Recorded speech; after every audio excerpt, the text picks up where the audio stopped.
Hello students, in today's class we will be learning quadratic formula and nature of roots. तो what is quadratic formula हम ये पढ़ेंगे. So the first topic will be quadratic formula and the second topic will be nature of roots. Both the topics are linked with each other. अब quadratic formula क्या है, क्या इसका हमको use मिलता है वो हम यहाँ पे पढ़ेंगे. सो क्वाड्रेटिक फार्मूला के लिए फर्स्ट ऑफ ऑल आपको जो क्वाड्रेटिक पॉलिनोमियल है आपका उसको स्टैंडर्ड फॉर्म में लिखना है, that is ax² plus bx plus c equal to 0. अब ये स्टैंडर्ड फॉर्म है. अब क्वाड्रेटिक फार्मूला क्या है? It is a direct formula. It is a direct formula with the help of which we can find the roots और zeros of the quadratic polynomial. कई बार ऐसा होता है कि मैं मिडल टर्म स्प्लिटिंग नहीं कर पाता हूँ अगर मेरे पास में बहुत ही कॉम्प्लेक्स प्रोडक्ट और सम होते हैं. तो ये एक ऐसा फॉर्मूला है जिसमें ए बी और सी जो वैल्यूज़ हैं, coefficient of x² and coefficient of x and the constant term, इनकी हेल्प से मैं अपने जीरोज या अपने रूट्स इजीली निकाल सकता हूँ. तो वो फॉर्मूला क्या है? So first of all the formula is minus of b plus minus under root d upon 2a. अब b क्या है हमको पता है, कोएफिशिएंट ऑफ x. d क्या है? It is a new term, इसको हम बोलते हैं डिस्क्रिमिनेंट. अब ये डिस्क्रिमिनेंट आपके लिए नया है, ये क्या होता है मैं आपको अभी बताऊंगा, और क्यों इसको हम डिस्क्रिमिनेंट बोलते हैं ये भी मैं आपको बताऊंगा. सो d इज़ द डिस्क्रिमिनेंट. इसका फॉर्मूला होता है b² माइनस 4ac. अब a b c तीनों की वैल्यूज़ आपको पता होती है by looking at a equation and you can easily find all the things with the help of this formula. आप b a और d तीनों की वैल्यूज़ निकाल के इस फॉर्मूला में पुट कर सकते हैं. तो आपको क्या मिल जाएंगे? जीरोज़ मिल जाएंगे. इस फॉर्मूला का इंपॉर्टेंस क्या है? सो फर्स्ट ऑफ ऑल मुझे पता है कि क्वाड्रेटिक पॉलिनोमियल के 2 जीरोज़ होते हैं.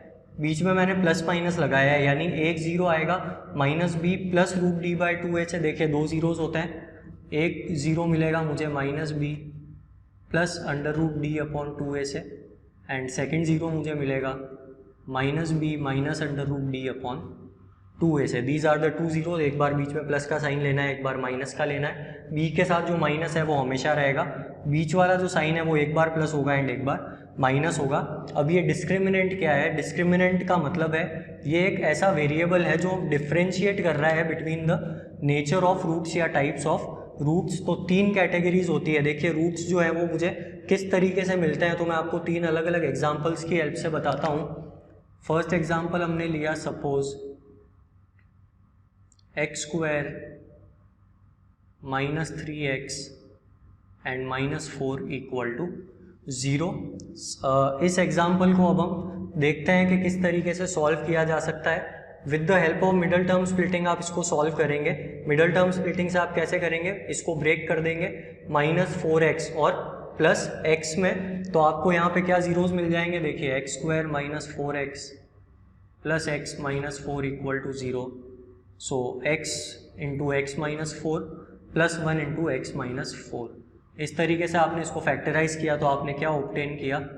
x की 2 वैल्यूज़ आ गई, एक तो प्लस 4 और एक माइनस 1. अब ये जो रूट्स हैं ये कैसे हैं, नेचर कैसा है इनका, वो हमको बताना है. तो इसका नेचर है रियल एंड डिस्टिंक्ट. ऐसे रूट्स को हम क्या बोलते हैं? Real and distinct roots. क्यों हम इनको रियल एंड डिस्टिंक्ट बोलते हैं? बिकॉज रियल वैल्यूज़ है, plus 4 and minus 1 both are real numbers. And distinct क्यों लिखा है? डिस्टिंक्ट मीन्स डिफरेंट है. एक प्लस 4 है, दूसरा माइनस 1 है. अगर डिफरेंट नहीं होता, अगर दोनों प्लस 4 होते सपोज, तो हम बोलते हैं कि वो रियल एंड इक्वल रूट्स है. तो फर्स्ट कैटेगरी हो गई रियल एंड डिस्टिंक्ट रूट्स की. इसको हमने फैक्टराइज किया with the help of middle term splitting. अब हम देखते हैं कि इसी को हम धराचार्य फॉर्मूला से, ये जो क्वाड्रेटिक फॉर्मूला है इसका आप एक और नाम लिख लेंगे. Quadratic formula is also known as Dharacharya formula. क्यों इसको धराचार्य फॉर्मूला बोला जाता है? बिकॉज जिन मैथमेटिशियन ने इसको इन्वेंट किया था उनका नाम था श्री धराचार्य. सो फर्स्ट हमको ये मिल गया. अब हम इस with the help of discriminant देखते हैं कि इसका जो नेचर है वो कैसा होगा. सो फर्स्ट ऑफ ऑल हमने इसको फर्स्ट मेथड से सॉल्व किया, middle term splitting. Now we are going to solve it with the help of Dharacharya formula which is x is equal to minus b plus minus under root d upon 2a. This is the formula, Dharacharya formula और quadratic formula. So first of all write the value of a b and c. So to write the values of a, b and c, you need to compare the given equation with the standard equation. Coefficient of x square 1 है, यानी a जो है वो plus का 1 है, ये तो आपको आता है बहुत अच्छे से लिखना. b जो है वो माइनस का 3 है एंड c जो है आपका वो माइनस का 4 है. अब हम डिस्क्रिमिनेंट निकालते हैं इसका. तो डिस्क्रिमिनेंट का फॉर्मूला क्या है? B square minus 4ac. B square यानी माइनस 3 का whole square that is 9 minus 4a into C. तो minus 4 into 1 into minus 4. So this minus minus will become plus. So 9 plus 16 मुझे कितना मिल जाएगा? I got d is equal to 25. अब ये कैसा है? ये जो मेरा डिस्क्रिमिनेंट है ये पॉजिटिव है. अब मैं x निकालना चाहता हूँ तो सारी वैल्यूज़ को मैं x में रख दूंगा. x is equal to minus of b. तो एक माइनस फॉर्मूला का है and b itself is minus 3. So minus of minus 3 plus minus under root D यानी plus minus under root 25 upon 2a. तो 2 into ए का value है हमारे पास में 1. जब हम इसको सिंप्लीफाई करते हैं तो हमको क्या मिलने वाला है? देखिए minus of minus 3 will become plus 3 plus minus root of 25 will become 5 and divided by 2. अब इसके दो जीरोज़ हैं, वो दो जीरोज़ कैसे निकाले जाएंगे? एक ज़ीरो निकाला जाएगा 3 प्लस 5 अपॉन 2 से एंड एक ज़ीरो निकाला जाएगा 3 माइनस 5 अपॉन 2 से. तो 3 प्लस 5 अपॉन 2 हो गया आपका 8/2 दैट इज़ 4. यानी यहाँ से भी एक ज़ीरो आया plus 4. 3 minus 5 minus 2 upon plus 2 will be minus का 1. तो मैं ये ऑब्जर्व कर रहा हूँ, मैंने मिडल टर्म स्प्लिटिंग से जब किया था तब भी वही ज़ीरोज़ आए थे एंड मैंने जब धराचार्य फॉर्मूला या क्वाड्रेटिक फॉर्मूला से किया तब भी मुझे वही ज़ीरोज़ मिल गए हैं. So these are the roots. With the help of any of the method you can find it. Question में अगर बोला है सॉल्व बाय फैक्टराइजेशन तो आपको मिडल टर्म स्प्लिटिंग से ही करना है. सिर्फ सॉल्व लिखा हुआ है या सॉल्व बाय क्वाड्रेटिक फॉर्मूला लिखा है तो आपको इस फॉर्मूला से उसको सॉल्व करना है. सो this is the second condition. अब हम नेचर ऑफ रूट्स जो है वो अलग से डिस्कस करेंगे. फिलहाल मैं आपको इसका जो सेकंड केस है वो बता देता हूँ.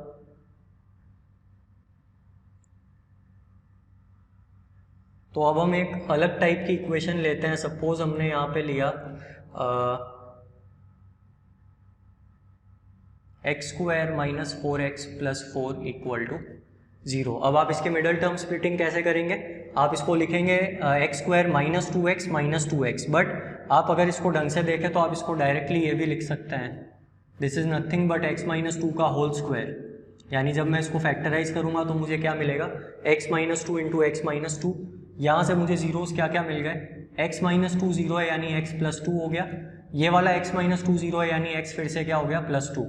अब मैंने क्यों एक ही वैल्यू को दो बार लिखा है? बिकॉज मुझे पता है ये क्वाड्रेटिक इक्वेशन है, इसके दो जीरोस होने चाहिए, बट इस केस में दोनों ही जीरोस जो हैं वो रियल तो हैं, अभी भी वैल्यूज़ रियल तो हैं, बट वो डिस्टिंक्ट नहीं है. वो वैल्यूज़ कैसी है? ये जो रूट्स हैं या जीरोस हैं ये रियल के साथ साथ इक्वल है क्योंकि सेम वैल्यू है दोनों ही जीरोस का.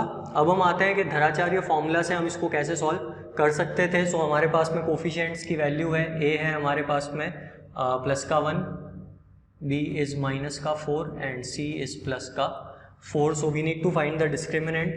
तो इसका जो डिस्क्रिमिनेंट है वो हो जाएगा b स्क्वायर माइनस 4ac यानी माइनस 4 का square minus 4 into 1 into 4. So the result comes out to be 16 minus 16 that is 0. इसका मतलब ये है कि जो हमारी इक्वेशन है उसका डिस्क्रिमिनेंट इस बार कितना है? 0. और देखिए मैं कुछ भी आपको रटने के लिए नहीं बोलूँगा, ये सारी चीज़ें कैसे आ रही है वो मैं आपको समझाऊंगा. इस केस में d आया 0. अब मुझे x निकालना है तो मैं अगेन इस फॉर्मूला का यूज़ करूँगा. Minus B plus minus under root D by 2 है. माइनस बी यानी minus of minus 4 plus minus under root of 0 by 2 into 1. अब एक बहुत ही इंपॉर्टेंट ऑब्जर्वेशन, 0 का रूट तो होता है 0. सो मुझे मिला 4 प्लस माइनस 0 अपॉन 2.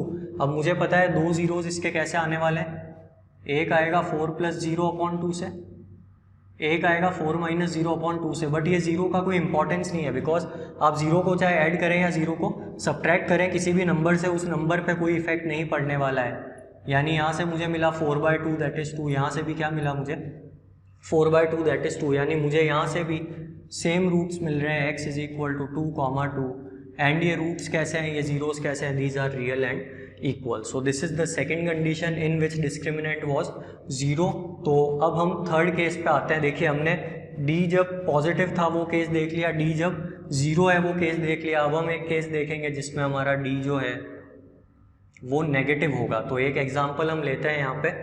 सपोज हमको दिया गया है x² + 7x - 13 is equal to 0। इस तरीके का अगर मुझे कोई इक्वेशन दिया है, या मैं ये मान लेता हूँ कि यहाँ पे प्लस है। अब मैं पहला काम क्या करूँगा, अगर आप इसके मिडल टर्म स्प्लिटिंग करने का ट्राई करेंगे, इसकी मिडल टर्म स्प्लिटिंग हो ही नहीं रही है because 13 is a prime number, उसका एक ही फैक्टर है 13 मंजा, और मुझे मिडल टर्म उससे मिल ही नहीं रही है। तो कई क्वेश्चंस ऐसे होंगे जिनको मिडल टर्म स्प्लिटिंग से सॉल्व नहीं किया जा सकता। तब हमारा ये जो फॉर्मूला है ये बहुत ही हमको हेल्पफुल होगा। So this formula is very important. जहाँ मिडल टर्म स्प्लिटिंग नहीं हो सकती, ये फॉर्मूला यूज़ करके हम चीज़ों को सॉल्व करके रूट्स ईजिली निकाल सकते हैं। तो अगर मैं कैलकुलेशन वाइज इसको सॉल्व करता हूँ, ए है मेरा 1, बी है मेरा 7 एंड सी है मेरा 13। इस केस में मैं डी निकालता हूँ तो डी मुझे मिलता है b² - 4ac यानी 7 का square -4 × 1 × 13। So this is 49 and minus का 52। तो मैंने एक चीज़ ऑब्जर्व की, डी मेरा कितना आ रहा है यहाँ से -3। डी इज़ इक्वल टू -3, यानी ये जो है ये कैसा है डिस्क्रिमिनेंट, इट इज़ नेगेटिव। तो डिस्क्रिमिनेंट नेगेटिव है। अब मैं देखता हूँ मेरे रूट्स कैसे निकलेंगे। रूट्स निकालने के लिए फिर से हम श्रीधराचार्य फॉर्मूला या क्वाड्रेटिक फॉर्मूला का यूज़ करेंगे। सो -b ± √d यानी √(-3/2 × a) दैट इज़ 1। अब देखिए डिस्क्रिमिनेंट नेगेटिव है और हमको एक चीज़ का और ध्यान रखना है, डिस्क्रिमिनेंट निकालते हुए रूट नहीं होता है, यानी डिस्क्रिमिनेंट विदाउट रूट ही निकलेगा। जब हम फॉर्मूला में पुट करते हैं तो उसमें रूट लगा देते हैं हम। सो यहाँ पे अब मैं ये लिखूँगा, इसको आपको आगे सॉल्व करना है सपोज। तो आप बताइए आप इसको सॉल्व कर पाएंगे क्या? तो the answer will be no, because under root में नेगेटिव टर्म है एंड नेगेटिव टर्म का रूट कभी भी एग्जिस्ट नहीं करता, यानी मैं इसको आगे सॉल्व कर ही नहीं पाऊंगा। एंड ऑब्वियसली जब मैं आगे सॉल्व कर ही नहीं पा रहा हूँ तो इसके कोई रियल रूट्स हो ही नहीं सकते। तो in this case I will write that no roots exist, but मैं एक वर्ड ऐड कर दूंगा, नो रियल रूट्स एग्जिस्ट, क्योंकि हायर क्लासेस में हम एक इमेजिनरी रूट्स पढ़ते हैं। एक होता है रियल एंड उसका जस्ट ऑपोजिट होता है इमेजिनरी। रियल रूट्स एग्जिस्ट नहीं कर रहे क्योंकि रियल वैल्यू हमको नहीं मिल रही है। इमेजिनरी रूट्स क्या होते हैं वो हम सीनियर क्लासेस में पढ़ेंगे। सो अब इन्हीं ऑब्जर्वेशंस को मुझे एक फ्लो चार्ट में पुट करना है, तो मैं कैसे करूँगा वो देखिए आप। अब हम जो हमारा टॉपिक है नेचर ऑफ रूट्स उस पर आते हैं। So what is nature of roots और कैसे ये चीज़ें लिंक्ड है आपस में। तो जो नेचर ऑफ रूट्स है it is found with the help of D, यानी मैं डिस्क्रिमिनेंट निकाल के रूट्स का नेचर बता सकता हूँ। मुझे पूरी इक्वेशन सॉल्व करने की ज़रूरत ही नहीं है। कई बार क्वेश्चन में सिर्फ ये पूछा जाएगा find the nature of roots. Find the nature of roots मतलब आपको सिर्फ बताना है रूट्स कैसे हैं। 3 टाइप मैंने आपको बताए हैं, रियल एंड डिस्टिंक्ट है, सेकेंड टाइप आपका रियल एंड इक्वल है, एंड थर्ड टाइप आपका नो रियल रूट्स है। तो कौन सी कंडीशन कब सेटिस्फाई होती है ये मैं अपने ऑब्जर्वेशन से देख पा रहा हूँ। तो मेरे जो ऑब्जर्वेशन है मैं उन पे आता हूँ।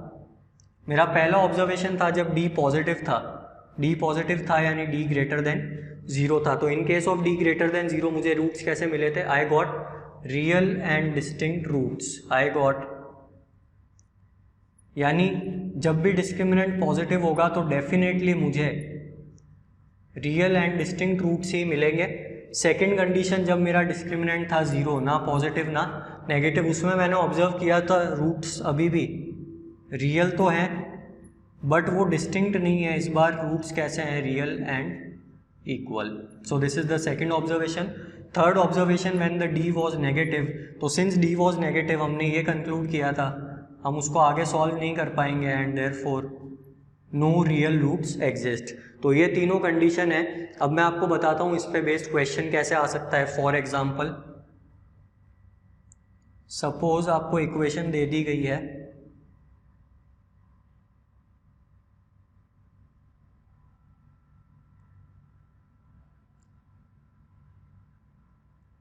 कुछ भी मैंने इक्वेशन दी, अब आप ये ऑब्जर्व कर रहे हैं, आप इसको मिडल टर्म स्प्लिटिंग से तो सॉल्व नहीं कर पाएंगे because 31 is again a prime number. तो मिडल टर्म स्प्लिटिंग अगर नहीं होगी तो ऑब्वियसली एक ही तरीका बचता है कि आप क्वाड्रेटिक फॉर्मूला का यूज लें। हमारा क्वेश्चन क्या हो सकता है? First part, find the nature of roots. इस इक्वेशन के जो रूट्स हैं उनका नेचर बताओ। सेकंड, बोला जा सकता है solve the equation. Solve the equation का सीधा सा मतलब ये है कि वो बोल रहा है find the values of x. X की क्या क्या वैल्यूज पॉसिबल है वो फाइंड करो। तो हम यहाँ पे आते हैं फर्स्ट पार्ट पे। सबसे पहले हम नेचर ऑफ रूट्स फाइंड करते हैं। नेचर ऑफ रूट्स के लिए आपको सिर्फ डिस्क्रिमिनेंट निकालना है, which is nothing but B square minus 4ac। B square यानी 17 का स्क्वायर माइनस 4ac यानी 4 into 1 into 31। So this comes out to be 17 का स्क्वायर हमको याद होना चाहिए 289 एंड माइनस का 4 इंटू 31 दैट इज़ 124। तो अपॉन सब्ट्रैक्टिंग मुझे क्या मिला? 165 यानी डिस्क्रिमिनेंट ग्रेटर देन 0 है। मैं ये लिखूँगा this implies that d is greater than 0 and therefore given equation has कौन सा कंडीशन है? देखिए d जब ग्रेटर देन 0 है तो आप सीधा लिख देंगे कि रूट्स कैसे होंगे, रूट्स का नेचर कैसा होगा? Real and distinct. Clear this part? Then second, we need to find x, so we will use the quadratic formula minus of b यानी minus of 17 plus minus under root of d that is 165 upon 2 into a that is 2 into 1। So जब आप 165 का यहाँ पे prime factorisation करते हैं तो आपको क्या मिलता है?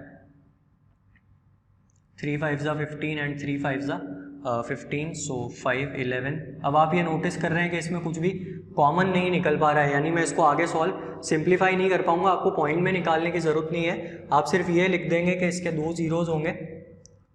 पहला ज़ीरो होगा minus 17 plus under root 165 by 2 and दूसरा ज़ीरो होगा minus 17 minus of under root 165 by 2। आप अपना आंसर यहाँ पे छोड़ सकते हैं, this will be the final answer. तो देखिए मिडल टर्म स्प्लिटिंग से तो हम सॉल्व नहीं कर पाए, बट ऐसा नहीं था कि उसके रूट्स नहीं है, उसके रूट्स तो हैं, रियल भी हैं, बट क्योंकि वैल्यू ऐसी है कि मैं उसको सिंप्लीफाई नहीं कर पाऊंगा। मैं चाहूँ तो इसको पॉइंट में निकाल के लिख सकता हूँ, बट मैं आंसर अपना जो है यहाँ तक भी छोड़ सकता हूँ। These values are obviously real, ये वैल्यूज़ इमेजिनरी नहीं है, अभी भी ये वैल्यूज़ रियल है, बट मिडल टर्म स्प्लिटिंग से मैं इसके फैक्टर्स नहीं ढूंढ पा रहा था बिकॉज सम और प्रोडक्ट जो है उससे मुझे मिडल टर्म स्प्लिटिंग करने में प्रॉब्लम हो रही थी, मैं मिडल टर्म स्प्लिटिंग नहीं कर पा रहा था। इसी वे बेस्ड हम DPPs में बहुत अच्छे क्वेश्चंस कवर करेंगे।